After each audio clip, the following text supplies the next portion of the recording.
So welcome everybody. We are going to start hopefully monthly, conversation with movers and shakers. And there is no better person to start launch this at DriveU.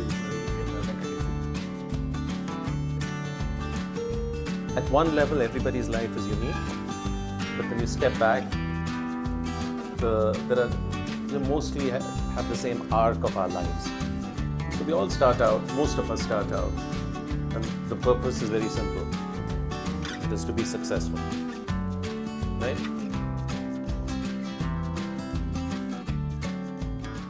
Okay, good morning guys. So welcome everybody. We are going to start hopefully monthly, conversation with movers and shakers. And there is no better person to start launch this at DriveU is Ravi Venkatesan. Some of you may know, Ravi is a prolific writer. He was, one of his books here, if some of you may not know, What the Heck Do I Do With My Life? It's about the advent of AI, how jobs are changing, how we should be ready. It's an excellent book. Some of you have it.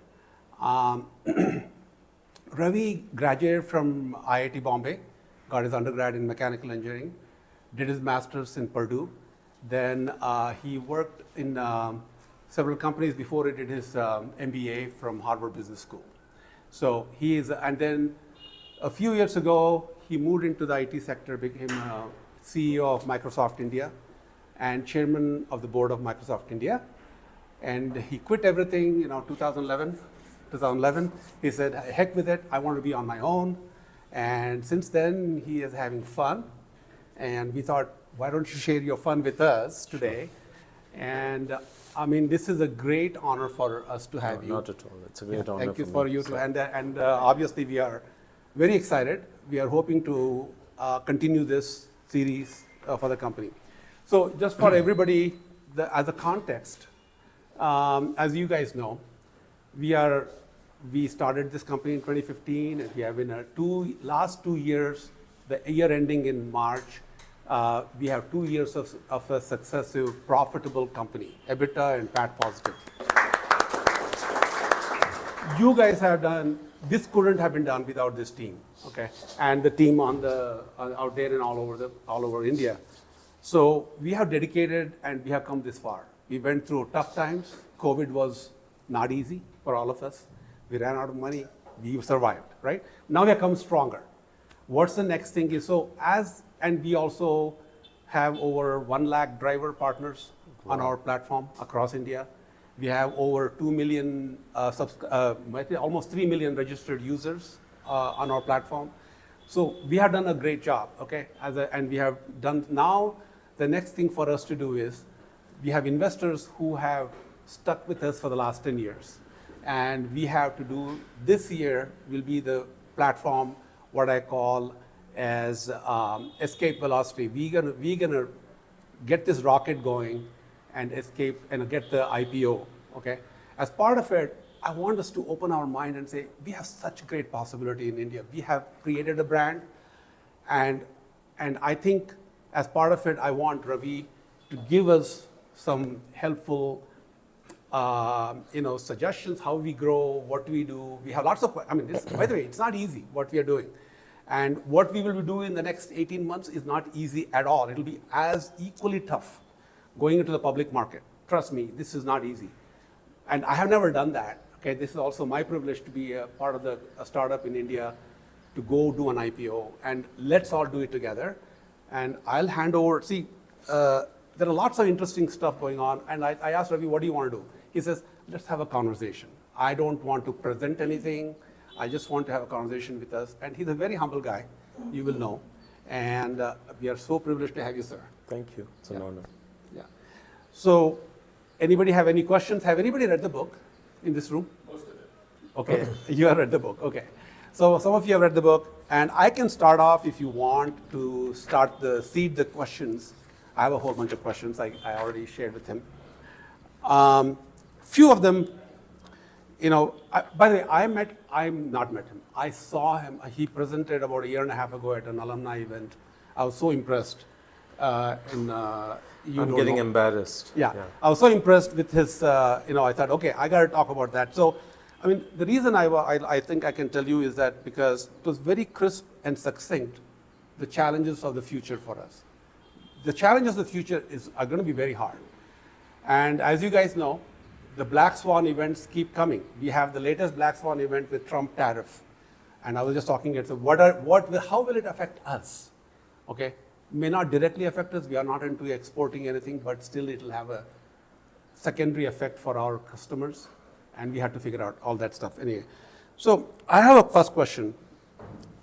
How can young professionals here in this room, except for you and me, they're all very young, okay? So discover a sense of purpose when faced with overwhelming career choices. They got lots of choices. Bangalore is an amazing place, right? And you talk about Bangalore being, the destiny, geographical destiny, just like Silicon Valley. And you talk about micro purposes, in your book, okay? How can someone practically identify and pursue these so that they feel they are challenged and they are doing something great? That's a complicated question. Okay. At one level, everybody's life is unique, but when you step back, we mostly have the same arc of our lives. So we all start out, most of us start out, and the purpose is very simple. It is to be successful, right? So you want to be successful, and usually that means study hard, find the best job you can, climb up that, make a little money, buy a car and a house, start a family. This is what we think success is. We are out there pursuing it. And I think that's a very good, normal and good place to start. That is becoming more difficult today because there are fewer jobs. On one hand, there are more choices, but there are fewer jobs. So today, the unemployment crisis in our country is such that if you're 30 years old or younger, and you've got some college degree, BSc, BA, BTech, whatever it is, you're 6 times as likely to be unemployed as somebody your friend who didn't go to college, who didn't study, dropped out. Okay? So it was very different in our time, where anybody who went to college was pretty much assured of finding a job, and if you found a job, you were quite assured of retiring from it 40 years later. Today, there's no such thing as a stable job. There's no such thing as retirement, etc. So your world, my world, very different. So what do I tell people? Look, this 21st century is very, very different from what has come before it. The most challenging thing is going to be the amount of change. And if you see, as Rahm said, just see what's happening around us. Right? There are wars in 3 or 4 parts of the world. There's this crazy guy called Trump. He's really destroying the world as we know it. Nothing will be the same again. It doesn't affect us so much in India because, as Rahm said, we don't export. But the world is changing. And there are going to be many, many, many more shocks. So the challenge for all of you who look like you're in your 20s and 30s mostly is how do you navigate this new world? And that's what the book is all about. Most people don't read books.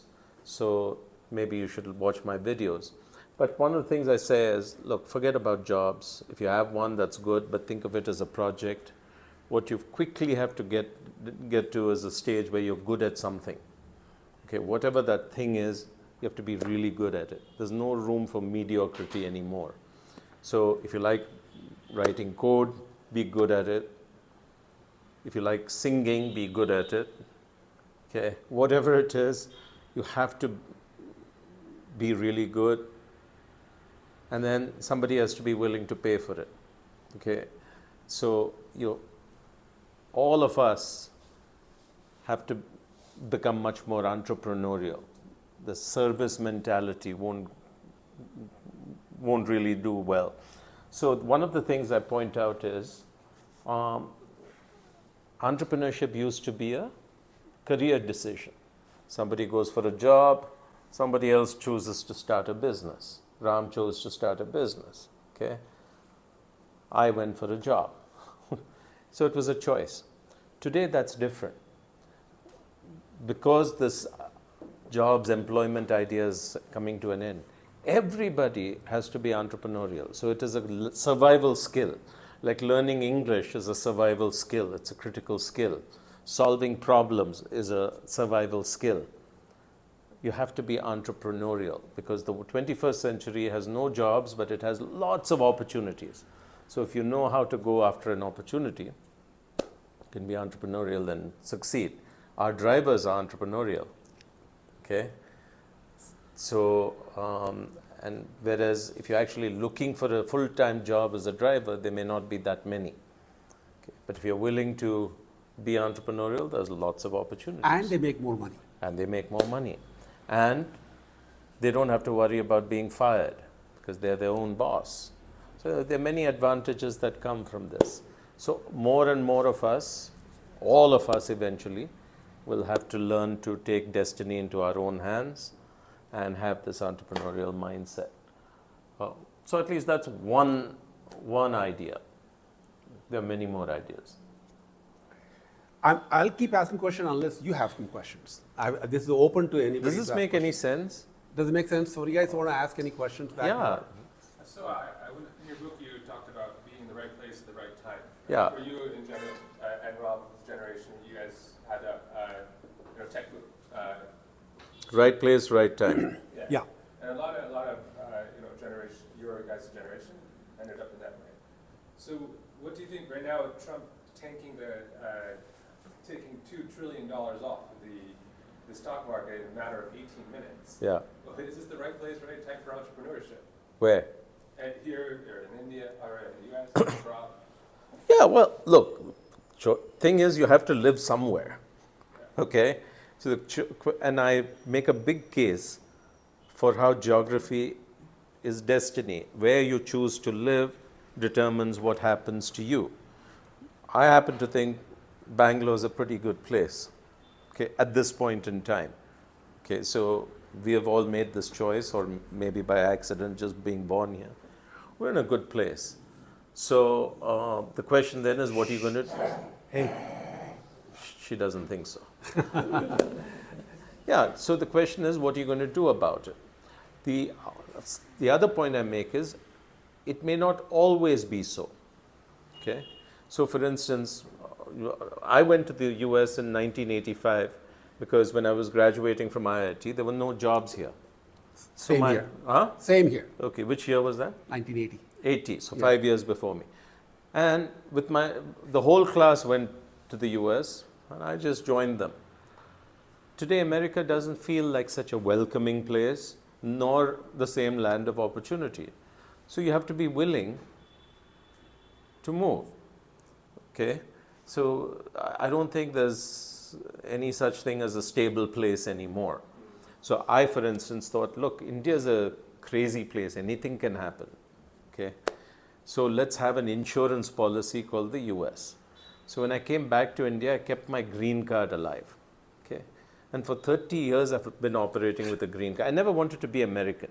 So I kept my Indian passport, but I kept this green card as an insurance policy. यहाँ पे कुछ हो जाएगा तो वहाँ भाग सकते हैं. Then, just the US is suddenly becoming a really questionable place. So I'm now applying for a European passport. Okay? All I'm saying is, there's no such thing as a given. You have to be constantly willing to look at new opportunities, reinvent yourself, learn new skills, etc. So I'm not bullish on America, not just because of Trump. I think Trump is only a manifestation of some of a It's been large going part on, of going on for a long time. yeah, and I think America is going to continue to be a wildly dysfunctional and very unequal place, and one that is increasingly unwelcoming of immigrants and foreigners. So, yeah, that's even if Trump goes away, it's not the kind of country I want to live in. Okay.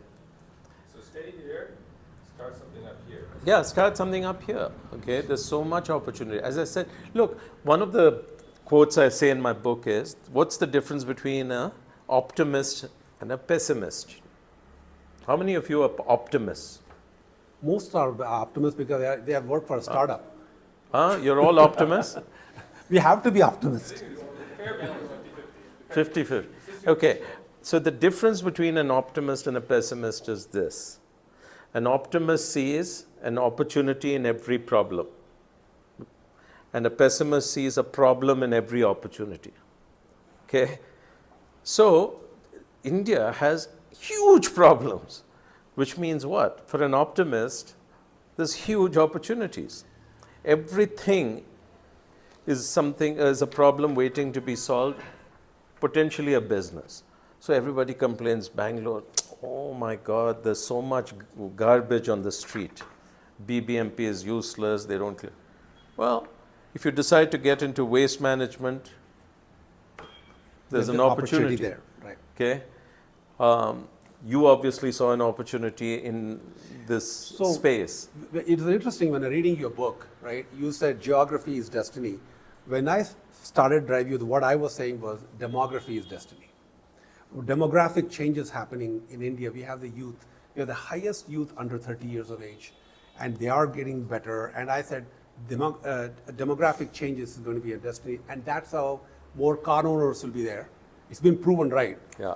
Unfortunately, I think I read today that I shared with our team, for 1.4 crore population in Bangalore, we have 1.2 crore cars and vehicles. Yeah, yeah. So it was not like that 10 years ago. So I made that bet saying demographically India will be the place to be, America is not. Yeah.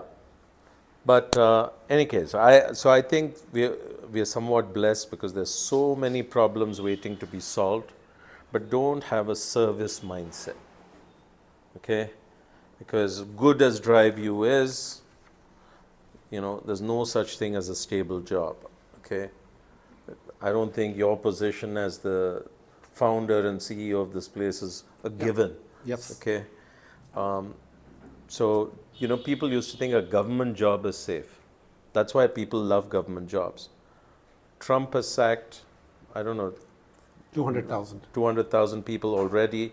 It'll be well over 1 million. So you can be the head of the US Army, and suddenly they say, thank you very much, you're not needed anymore. Okay? So this is going to happen more and more and more and more and more frequently. You can have a great job at Google, they reorganize, they decide to do something. So I say it's like musical chairs. Did you all play musical chairs? And the music stops, no chair. Now this is happening faster and faster and faster. So it's just a matter of time before it catches up with every one of us. So when you mentioned, right, what unique advantages does Indian youth have in shaping the global future? What can they do to leverage them? First of all, I don't care about the global future. I really don't care about macro things. I care about individuals. Okay. Okay? So, because that stuff is stuff I don't understand, I don't even care. Mm-hmm. What should companies do? What should India do? What should America do? Somebody should think about it. That's not what I care about. I care what should you do. Okay? What is the biggest advantage we have being here?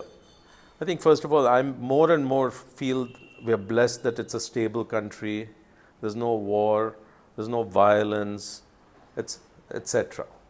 You look around the world and the number of places where there is conflict, and so just that, which we take as given, should be profoundly appreciated. I think the second thing is, no matter where we come from, whatever background, whichever part of India, whatever religion, there's something common about our culture, some values which we again take for granted. For instance, education. There are very few Indian families where the parents don't value education for their children. Even the poorest of the poor, they'll somehow try to send their children to some English medium school or something, the best possible. Or worse yet, get them into BYJU'S, something. Okay? So we're all here because of that, our parents' interest in education. I think another one is, and you see this when you go to America, we're a close-knit society. Okay? So during COVID, for instance, there were so many problems. You didn't know how to get food, you didn't know how to, there were no hospital bed, somebody didn't have oxygen. But because of our friends and social networks and families, we came together and managed. I think that social cohesion is something that is so powerful and valuable, and it'll become more and more important as the world becomes crazier and crazier. Okay, these are all the powerful things. The other thing which I think, one of the things people ask is, why are so many Indians successful global CEOs? So in America, you look at tech companies, whether it's Microsoft, Adobe, IBM, Google, this, that, whatever, there's an Indian CEO. Why do Indians do so well? Well, the answer is very simple. We are adaptable.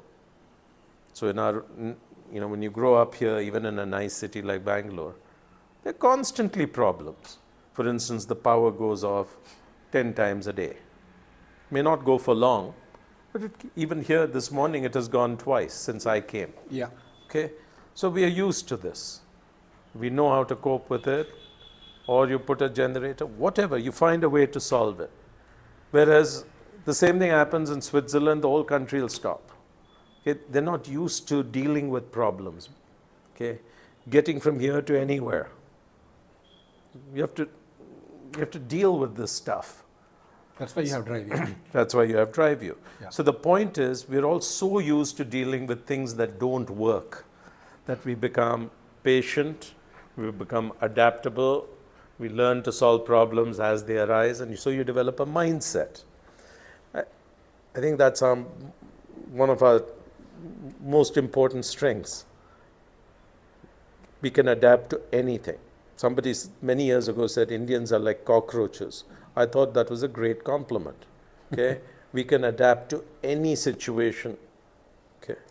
So as the world goes crazy, I think we are singularly well equipped to survive and do well.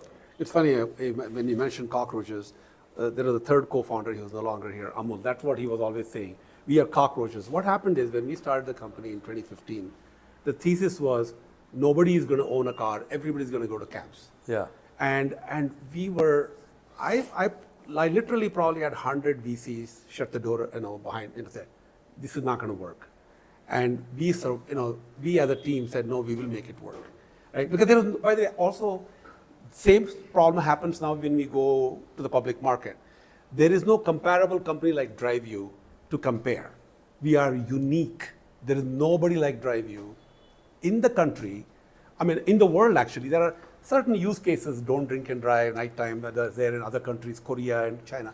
Not like what we have in India. And we have expressly built the product for Indian market. Yeah. And that's again because there was no blueprint to follow. Okay, yeah. It's not like, oh, I can look at Uber and build taxi for sure, or Ola. It was like we created everything from scratch. The team is just done a phenomenal job learning, because by the way, the challenges we have is unique and very difficult, tough challenges.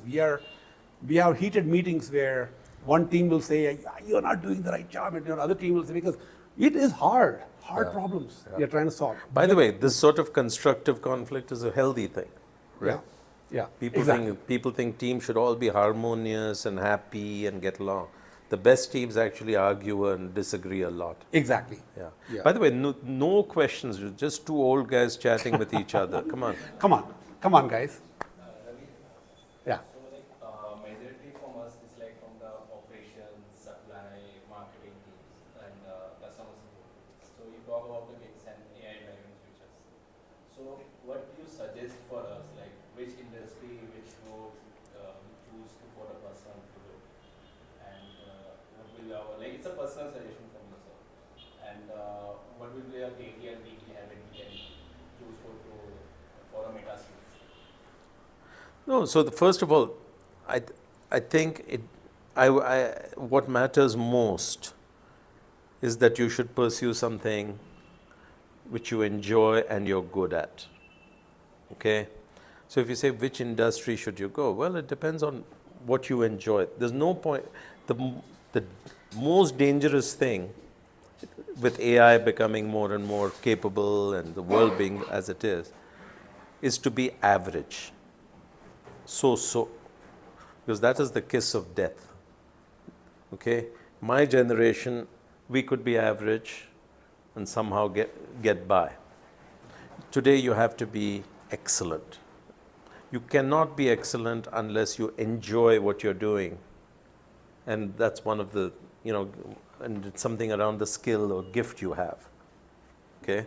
So that's what matters. The second thing is it's a moving target. Today this industry is doing well. Tomorrow it's not. Something else is doing well. For instance, IT was booming for 20, 30 years. Today, the IT sector is not doing all that well. Okay? The companies may continue to grow, but the employment opportunities are a little bit shrinking. So it's a dynamic thing. And so you need to say, look, I'm going to constantly go where there's opportunity. Okay? So you need to be adaptable, but largely you should do around what you're good at. Does that make any sense? What are you good at? Huh? Any supply and No, but that's not doing operations that's a function. That's why I asked, because what happened is, the operation, we don't have the idea, so what we are going to do next. So we are like target the position only, like we are going to be operation manager or some supply head or operation. Yeah, that's the service Skills mindset. We don't have. Huh? So we don't have the skills. So You do. So one of the things you have to do in operations is solve problems. Because every hour there is some problem and you have to solve it. Right? So the skill that you... match with AI. Huh? Which match with AI. Like this week only, Zomato just lay off some people from the customer support team because they 80% implement the AI. So that's what I was asking. So we have to move on with the AI. So what skills we need to match with the AI? Yeah, so I've actually there's a talk of mine which I just gave, and I said to survive in this world of AI, to do well in this world of AI, there are 4 or 5 things you need to do. The first one is, you better start using AI. Because Zomato laid off 80%, you want to make sure you're part of the 20%. Okay? So one of the things to understand is, the macro may be bad, but there is always room for a few people who are exceptional. And your job is to be exceptional. Your job is to be part of that 20%, which is using AI and being much more productive.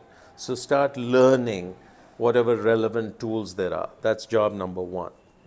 Job number 2 is, as you will never be able to compete with AI. Okay? So if you're going to do well, you have to be more uniquely human, not more machine-like. So what is uniquely human? Well, one of the things about us is we're very good at judging emotions. Okay?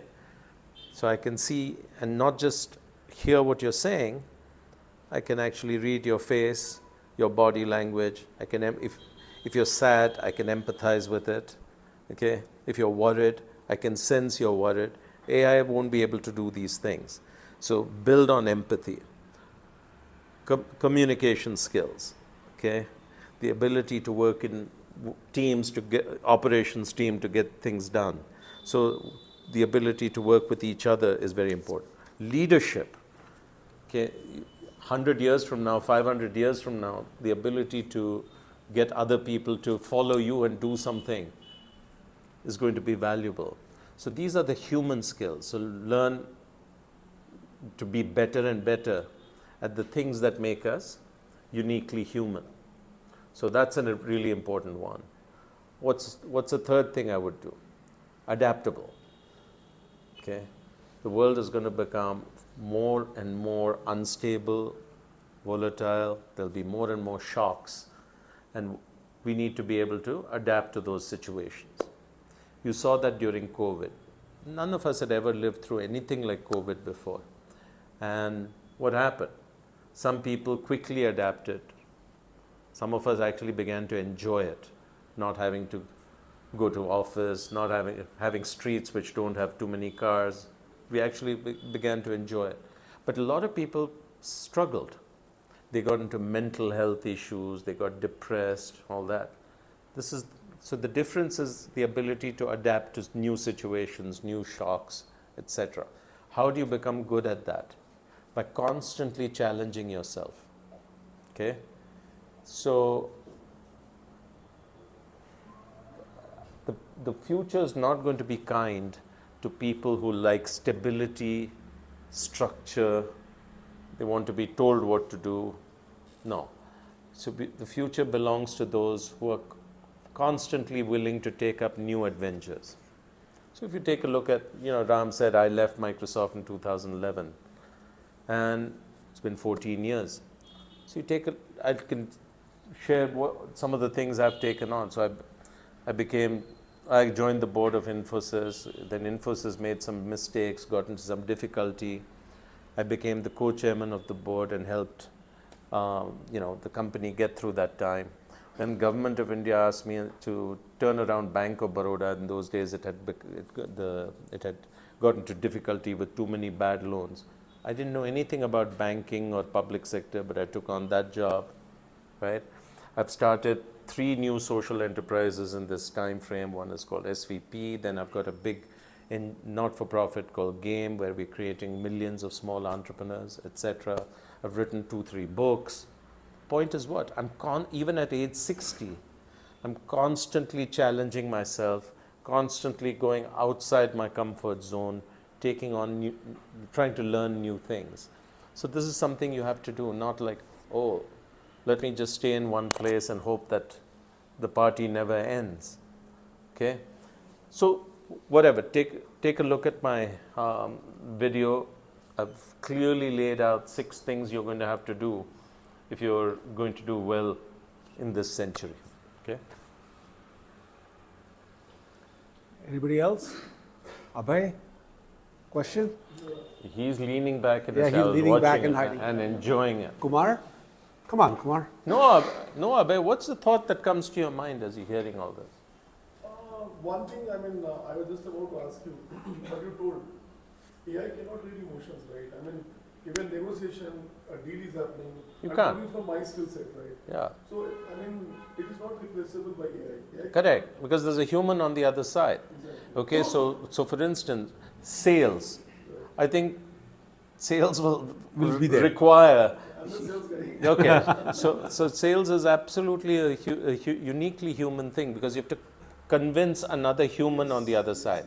Okay, entrepreneurship, starting a business, building a business. This is not going to be replaced by AI. AI may be a useful tool that you use to do it, but this is for the foreseeable future, a fairly uniquely human, thing. So yeah, Leadership. yeah. If you want to lead, you need to inspire people behind you because you have to, people have to believe in what you're saying and believe that, okay, we are going to go do an IPO. Your team says that this is what we're going to do. There is no data that will be able to do it, but you believe it. Yeah.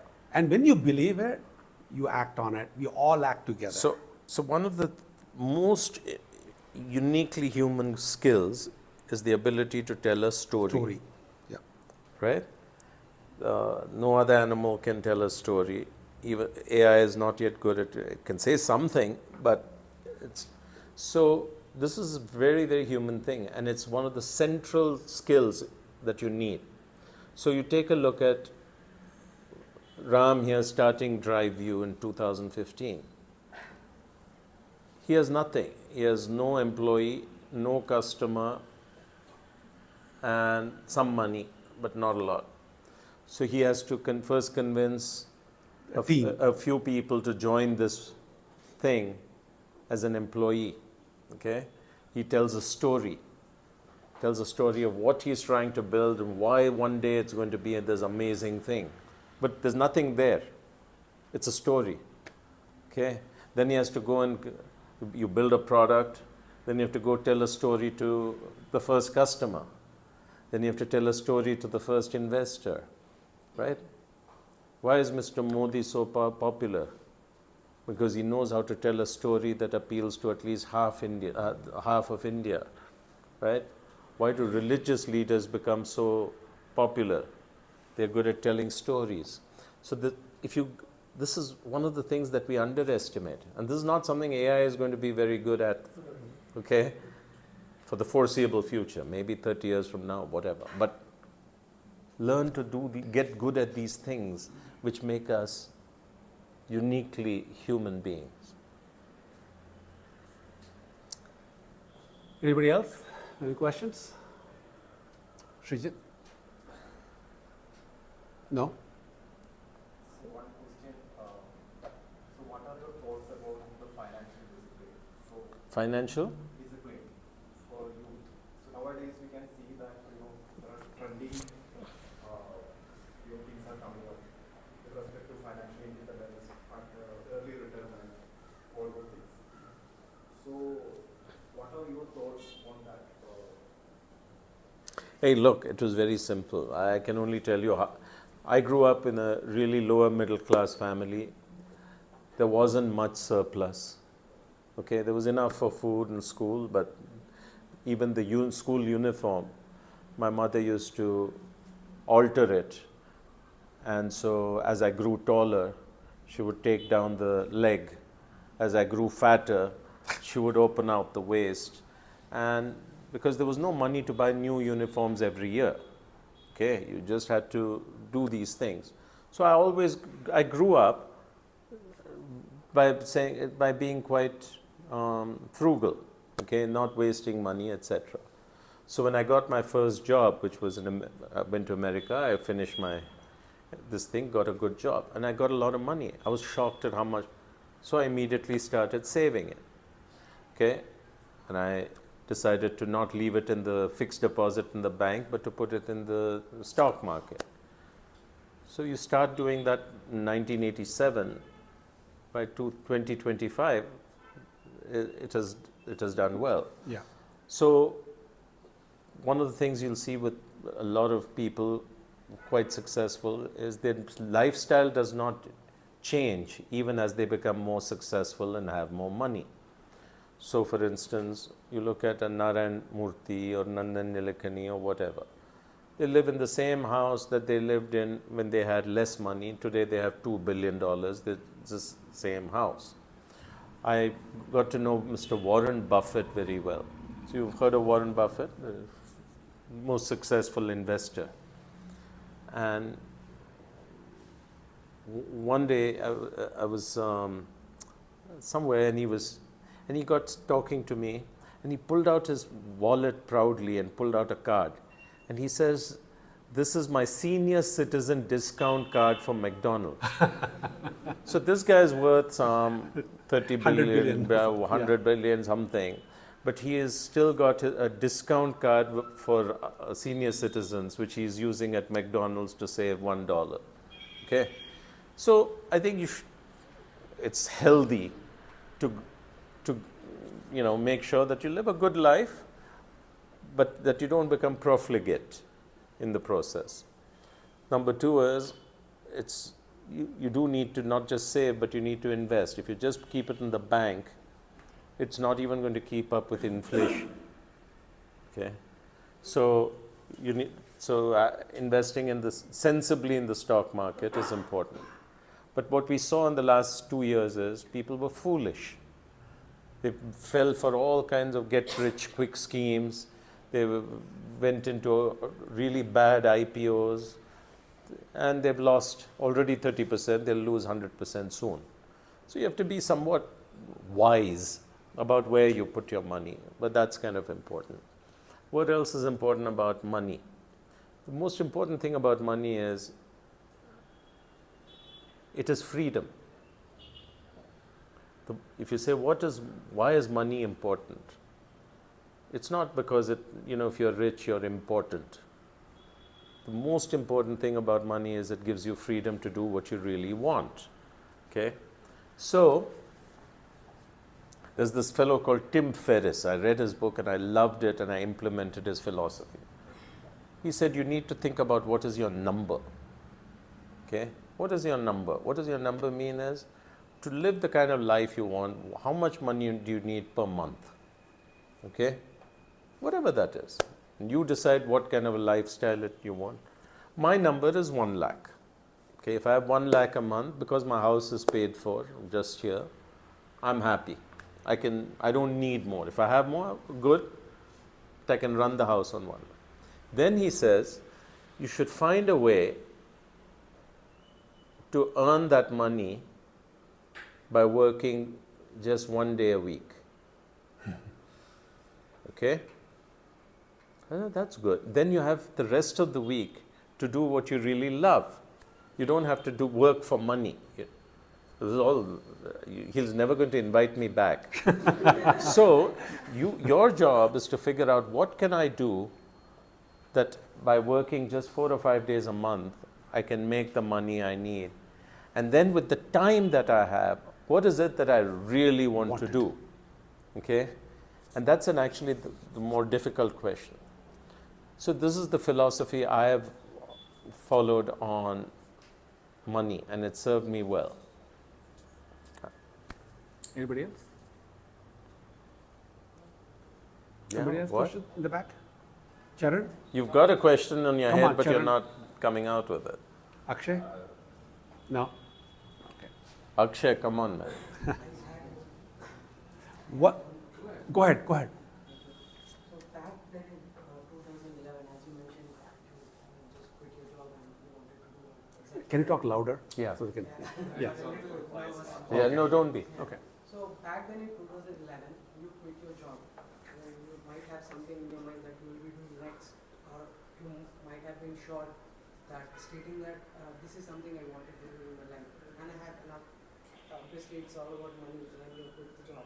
So what exactly came in your mind that you quit the job and you started doing what So, you actually wanted to do? Like, what was the trigger point? What was the inflection point for you? Yeah, the inflection point is I was miserable doing what I was doing. So it looked good. You're chairman of Microsoft India, very important role, person, you're making good money, but I was miserable. Okay? And this fellow Steve Jobs, he's that famous speech of his at Stanford. Yeah. He says, for too many days, if you wake up and you're unhappy with what you're doing, you should be thinking about doing something different. My problem was, I didn't know what I wanted to do. Okay? And this is going to happen to all of us. You come to a point where you're sure this is not what you want to do, but you don't know what else you would rather do. And so most of us just stay trapped. I said, no, I don't know what I'm going to do, but I'm going to go out and try different things. And so I tried many different things. So I tried to build a tech startup. I even got funded. And then I realized that's not what I want to do. Then I said, okay, in those days Amazon didn't exist in India. So let me go and meet Jeff Bezos and see if we can bring Amazon to India, and I'll run it as not just as a CEO, but as an entrepreneur, as a partner. And Mr. Murthy was willing to fund that. Then what happened was Mr. Murthy met Jeff Bezos. They decided to do it themselves. I had no role. So like this, I said I tried many things which did not work, or I didn't this thing. But some things ended up being very interesting. So I did my own social startup called Social Venture Partners. That took off really well. I joined 1 or 2 boards of companies. That did really well. I wrote my first book called Conquering the Chaos. I realized I'm a writer, and I enjoy writing and doing things like this. So out of that, those experiments, trying many things, seeing what works, what doesn't work, emerged my new life. Okay? So when you ever reach a point in life where you don't want to do what you're doing, but you don't know what else you want to do, try different things. Okay? And through that you'll figure out. What about for a lot of people here, a lot of young people too, fall into debt traps, right? So it's just consistent, you pay your rent, you have to pay your debt, and that's just all the money that you have. What would be the guidance for those people? Yeah, well, it's really, really painful when you get into a debt trap and you have to get out of it. The first thing is you have to change your lifestyle so you can live within your means. You get into a debt trap largely because you're living bigger than your salary. Okay? So, and today there are lots of people who are trying to get you to take loans, either a credit card loan or some other loan or whatever, and they get you into this debt trap. Because now you can afford to buy a fancy car much greater than your ability to pay the EMI. Okay? So what you're going to have to do is first get brutally honest and start changing your lifestyle so it fits within your income. That's number one. And that's not easy, but you have to do it. Number two, you have to figure out how can I earn more money. Does that mean I have to take up a different opportunity? Do I need to learn a new skill? What is it that allows me to make more money? There's only two ways I know: cut expenses and increase revenue. That's what we do. I know. There's no, arithmetic says there's no other way. Okay? Yeah. I have a question. In your book, I like the way you said, why are we here on earth? What's the meaning of success, right? You talked about the fear of irrelevance. A lot of times I think about, will DriveU become irrelevant? In the sense, in the age of autonomy, Yeah. right? By the way, this has been, in the US, it's already, we have robo-taxis, right? Waymo is already running. In a week, they are doing over 1 lakh trip a week where there is nobody. It's driving around Los Angeles, San Francisco, Austin, a few cities. I keep worrying about, I know Indian roads are bad, and I understand that, I have that little comfort saying, okay, Indian roads are, our political system is so bad, they will never fix anything, okay, which is a good thing for us. But I always worry sometimes, will something happen to us? What should DriveU do if suppose autonomy starts picking up in India? By the way, that's a question Will asked me before he puts the money also, So what do you have done a lot of study on AI. What do you think we should be doing? So the truth is, everything eventually becomes obsolete. So whatever we do today will at some point become obsolete. The good news is, I think you still have a long way. little bit of a runway A decade before. or more, maybe a decade. Okay. Oh, yeah. But one day it will. So what is it you should do? I don't want to sit here and say you should do this or that. I think the most important thing that you should do as a company is build a good culture and hire really smart people. Because if you have really smart people and you have a good culture where their ideas can actually translate into new products or new businesses, you guys will figure it out. Okay? Yeah. So my answer is not on what you should do so much as create the software. The software is people and culture that allows you to tomorrow extend your business into any direction. Like you say, the operating system of a company. That's right. Yeah. So many years ago, before Google was successful, this is 2004, I was in Microsoft and we were concerned about Google because everybody was using search. That's all they had.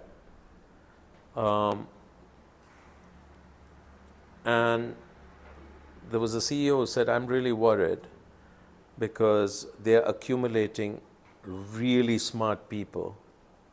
And when you accumulate so many smart people, they will figure out something big. And they did. They figured out how to monetize through advertising, and it just exploded, right? So I never forgot that conversation, which is if you have enough smart people, you'll constantly be inventing the next business. Okay, and that's not obvious today, but you will. Yeah. So I'd say culture, talent, culture, talent. I think we have a great team here, great culture. People are, people work. I don't even have to tell them. They literally work 24/7. Yeah, but no, I'm not convinced of that. That's good enough. Okay, I'm really not. That means you will achieve this year's financial goal, and you will probably have a successful IPO. What it doesn't ensure is longevity. Longevity. Yeah. Okay, for longevity, you also need an innovation process. Okay, so unless I understand DriveU's process to find new ideas for new businesses, even as 90% of the people are focused on just delivering this quarter, I wouldn't have the same. Understood what I was saying. Yes. Yeah. Yeah. So the innovation process is critical. Like you talk about the micro innovation. Yeah. Yeah. You innovate micro level today. Yeah. And That where are those ideas coming from? If Akshay has an idea for starting a new business related to DriveU, can he start experiment with it? Yeah. If the answer is no, then you have to figure out how to make it work. make that happen. Yeah. Yeah. Yeah. So for us, we are doing DriveU started for driver service, right? We are now entering into car wash business. We want to. I saw you giving me the coupon for getting my car washed. You took a DriveU yesterday, right? DriveU yesterday. I know you did. And then we want to get into car maintenance, roadside assistance, the super app story that Ashok has been driving. There's so many. See, the one vector is your customer. How can I offer more and more to the customer? Yeah. Another one is your driver. What else can we offer the driver? Can you offer insurance? Can you offer training? Whatever. Do more and more and more to make the driver more prosperous, more successful. Yeah. So that vector will give you new ideas on that. Right. Can anybody ask a question from outside or no? From the other team across India, any questions for Ravi? Anybody have? Is mute? Maybe it's on no volume. Because I wanted this. Okay, hi guys, do you have any questions?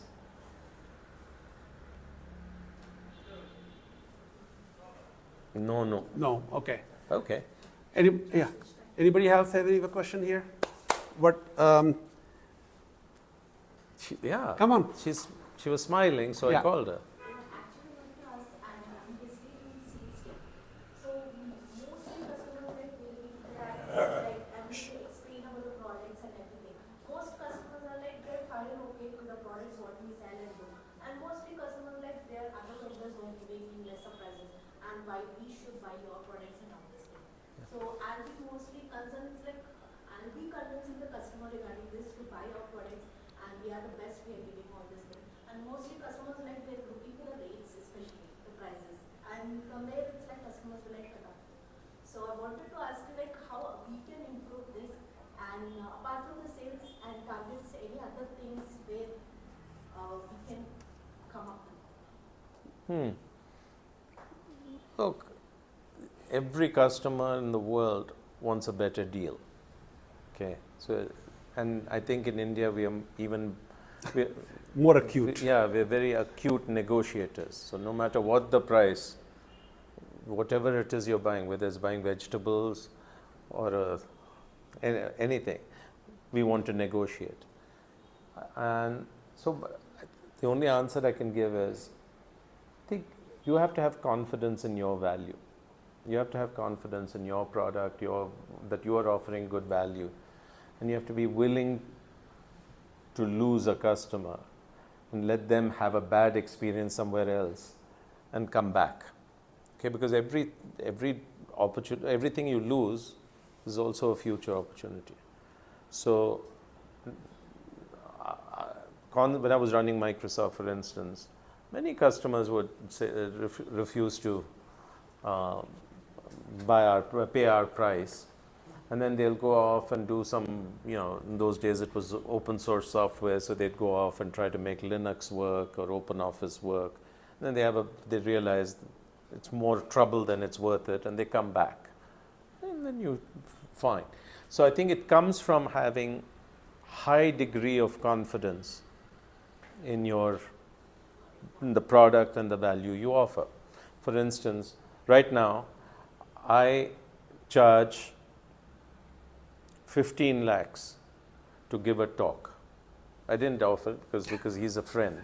But if somebody wants me to come and give a talk, motivational talk or whatnot, I say 15 lakhs. They say, no, sir, this is too much. He's doing it at 7 lakhs. That's fine, yeah, go try him, okay? And so I lose a lot of sales, but I'm very comfortable because my philosophy is I want to work only one day a month and make my money. Okay, so you have to be completely confident about your product, your value, your pricing, and if some people go away, it's okay. It's okay. It's okay. Okay, next year he'll be back, she'll be back. Okay, that's been my philosophy, but for that you have to work on your product so that it is excellent. Thank you for giving us a 100% discount. It's coming. It's coming. It's coming. Okay. It's coming. Look at Apple. How many of you have an Apple product, a phone or a MacBook or something? Few? Lot? Probably about 30%. Yeah. Yeah. It's expensive. They don't give a discount, and yet you buy it. Why? Because it's aspirational, right? So great brands, whether it's you personally as a individual or a DriveU as a company, the great brands are built not on a discounting model, but in very high confidence that the product or service they offer has great value, unbeatable value. Okay. I'm very proud to say our team has done our average ticket size for consumer B2C is over 700 rupees. Yeah. I don't think when we started the company, probably average is 300, 350 in that range. And that's because the value and the quality of service the company, we give to the customers, right? And I mean, we do give discounts sometimes, but primarily. What percentage of the revenues are just repeat customers? 80%. 80%. Yeah. 80% is, by the way, organically also 80% of the people come organically to the product. Yeah. Yeah. So you've got something working really well for you. Yeah. Good. Yeah. Great. Thank you so much. Anybody? Oh, you have a question? Oh, no, I'll catch it afterwards. Okay. Well, anybody else have any questions? I mean, I know, it's HR. Yes. I have a question. Yes. Go ahead. Just give us some advice for the youngsters like me who just started their career in What advice would I give? It's advice that's very unpopular. But number one, almost nothing worthwhile can be achieved without effort. Okay? And I've talked about this many times, that I was never the smartest person in the class or the most competent person or whatever. But I was willing to work harder than anyone else. Even now, I put in a 60-hour week. Okay? You look at anybody who's achieved anything, rarely is it just talent. So Roger Federer, right, the tennis star, last year he gave a talk at some college. And he said, one of the things that makes me get really angry is when somebody says, oh, that was such an effortless stroke, okay? Or such an effortless ace. And he said, I get really mad because they didn't see how hard I had to practice for it to appear effortless to you. Correct. Okay? So it doesn't matter what you do, field you choose. I think the willingness to put yourself fully into it. And, you know, obviously everybody laughs at Narayan Murthy when he talks 70-hour week and all that, because it's, yeah, the way he puts it is not necessarily the most appealing. But without intensity and hard work, you're not going to achieve more. Number 2 is self-belief. So I have a whole chapter on mindset and self-belief. So, you know, I quote Bill Gates, who says, what you believe is what you achieve. And it applies most to yourself. If you believe you're good, you believe you're smart, if you believe you will be successful, you will achieve a lot. If you don't think you're worthwhile, okay, you don't think you're competent, you don't think you deserve this, life will give you that. Okay, so Henry Ford, the Ford Motor Company chap, he said 100 years ago, whether you believe you can or whether you believe you cannot, you're right. That's correct. That's okay, famous. So the self-belief is, I think, incredibly important. And so work on that. Yeah, those are 2 things I'll say. Any question? HR? Okay. We are all inspired, guys. Yeah. We are Thank all you. well inspired. Thank you so much, sir.